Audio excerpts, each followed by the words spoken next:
So before the Radeon 7 even came out, I wasn't really even sure what I would want to talk about. You know, I usually, for those who just subscribe to my channel, I don't need to do a bunch of game benchmarks. If you go to TechSpot and Tech Power Up and Gamers Nexus, if you want a million benchmarks, you know, if you want more goofy entertainment with good analysis, maybe you go to Linus Tech Tips, or I mean, there's a million of other YouTubers like Oz Hardware, and there's so many other tech tubers that you can go to for that. I just like to add to the conversation and things other people aren't talking about.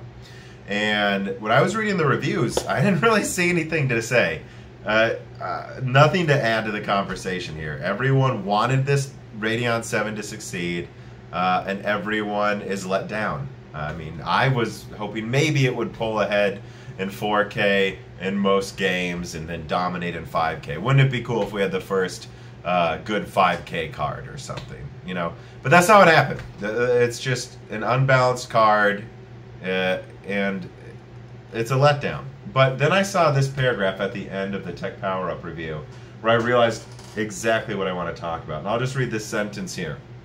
At a better price, such as $599, the Radeon 7 could have forced Nvidia to trim pricing of the 2080 and 2070 despite its shortcomings, which would have spurred upgrade itch in everyone, benefiting the PC gaming market as a whole. Bullshit.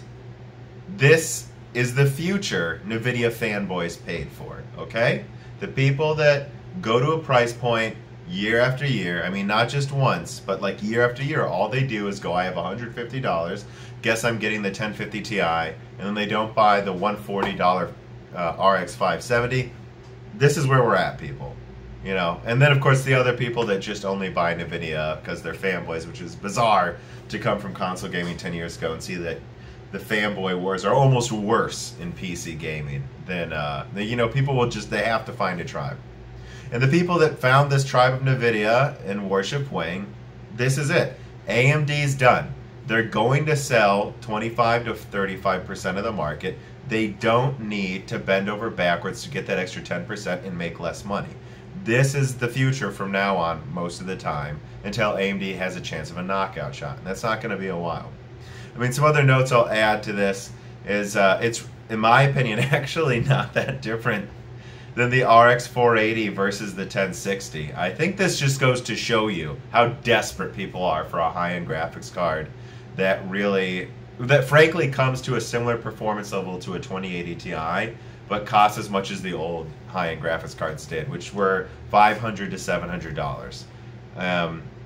I mean, think about it, right? It has more memory than the 2080. It uses more energy, but not twice as much. This isn't like Vega 64 versus, you know, the 1080. It uses more energy, but it has a good cooler. It's fine. And it costs the same now. It's really the only difference. The 480 costs like 20% less than the 1060, had more memory, came out first. I mean, I don't see how this is that different because it comes with 3 games, and they're 3 excellent games. And they make up for, and I can't believe Linus Tech Tips went over this, the lack of DLSS and ray tracing. Like, those are 2 complete non-features. Ray tracing is useless. I'll just say that. Ray tracing is useless until we have graphics cards 100 times more powerful. And DLSS is a hat trick. It's not actually doing anything. Yeah, well, in any game that we've seen, right? So as far as we can tell, it's not doing anything.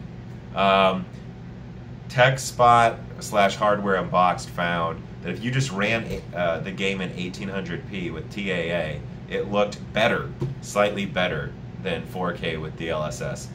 DLSS is a joke, guys. It's literally just running your card at a lower resolution and telling you it's 4K DLSS.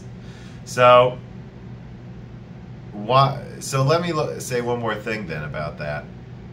If you check the benchmarks, it destroys the 2080 in Blender, and it even comes close and beats the Titan Volta $3,000 card, an 815 millimeter squared card, the greatest card ever made in terms of size and an immense amount of performance for certain scientific workloads. In some of those scientific workloads, this $700 card beats it.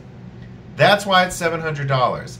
AMD is done trying to win at absolutely everything: professional workloads, gaming, price, performance, and let's also add in their thermals and noise. No. If they know that there will be a group of people that will buy this card for sure, they're just going to sell it at the price they'll pay for it and only make enough to meet demand. They're done. They're done with all this BS. And so that's part one of this video. I just wanted to add a couple other things. Like, if you watch my first video, you'll notice that I said that I thought there was almost no chance this card would come out. And apparently the rumor was that they were thinking of releasing it late last year and then canceled it. So I was mostly right. But what I said in my video is, if they do release a card, it's not going to be a gamer-focused card. It's not going to be and it's not going to be cheap. And if it's basically a Vega Frontier, I don't think that counts as them answering the gamers market. And that's what this is. There's no RX in the branding. It's Radeon Vega, $700, 16 gigabytes of memory that aren't useful. Well, I won't say they're not useful. They're not required for gaming for how much you have to pay for it, you know. So, and another thing to say is that AMD could have made a much better card. They just chose not to because they know that all it would have done is lowered the price of Nvidia cards, and half of the market's Nvidia fanboys. They would have just gone with Nvidia. I want to talk about what that gamer-focused card would have probably been, and it's quite simple. 12 gigabytes of HBM, 3096-bit bus, or maybe still 2048-bit bus with even faster memory than the Radeon VII has, thus giving you like a 20-30% bandwidth boost, or if they went with 3096, like a 50% bandwidth boost. Like, that would have been more than enough bandwidth as it is. It has the same amount of ROPs, and Radeon 7 has only like 20% more compute performance. At least half of that extra bandwidth they've added is completely useless. So I'm talking about a 12 gigabyte card, maybe 8 gigabyte, on GlobalFoundries 12 nanometer FinFET. Look at the 590. It's clocked a good 10% faster than the 580, at least 15% faster.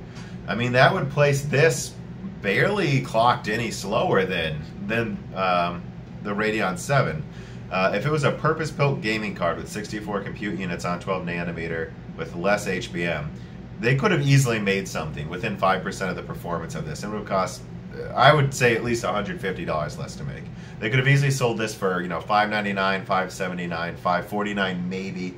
Yet they wanted to be really aggressive, and they would have been selling it at cost or a slight profit, and it would have been just slightly weaker than the 2080, but it would have destroyed it in price performance. Again, it would have basically been going head to head with the 2070 while beating it by a good 10-20%, and that would have sold much better. But at the same time, it wouldn't have sold better enough for all of that R&D cost to make a new PCB design, to get capacity to produce it. It's much simpler for them to just make 5,000 cards from the worst of the worst yields of their MI 50 cards and call it a day, so they can say they're in the high end still, which they have. And so I guess part 3 would be would I recommend it?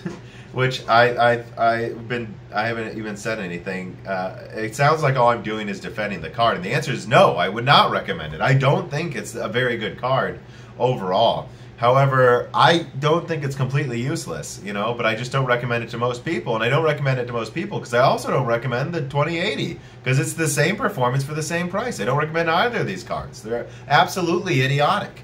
If you game in 1080p and you care about price performance, oh my God, just get a 570 for $140. Max out every game on Ultra 1080p, 60 hertz. If you game in 1440p, a 580 8 gigabyte or Vega 56, it's great for 1440p. And if you're 144 hertz 1080p, frankly, the 590, it doesn't have more bandwidth than the 580, but it has 15 to 20% more core performance, which is what you want at lower resolutions versus bandwidth. I mean, the thing comes within, it almost ties a 1070 in some games. I mean, there's your 1080p 144 hertz card. It's a third the price of this card. If you're gaming in 4K though, that's maybe the one person. And it's if you're coming from a 290X and you want these 3 games, and there's probably some people like that, this actually isn't that bad of an option. Or if you're building a new PC, you got money to spare, and you just don't want to get an Nvidia card, or you just say there's just no way I'm paying $1,300 for the 2080 Ti, which I think is actually a fair statement if you think about it. Even if you're getting a $1,500 build, that would warrant a very high-end card.